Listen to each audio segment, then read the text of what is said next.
নমস্কার বন্ধুরা, আজকে মালবাজার স্টেশনে তোমাদেরকে নিয়ে যাব। দেখো কত ভিড় স্টুডেন্টদের, সারাদিন এদের এখানে আড্ডা। আর এই দেখো চলতি ট্রেনে কীভাবে এরা দৌড়াদৌড়ি করে ওঠে, আর তা কারো চোখে পড়ে না।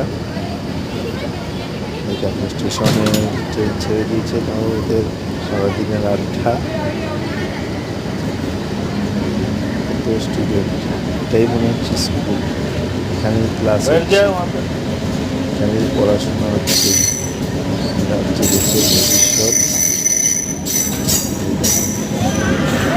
সকাল থেকে বিকাল পর্যন্ত এরা চা বাগান থেকে আসে স্টুডেন্টরা, আর এসে বেশিরভাগ সময় স্টেশনের মধ্যে আড্ডা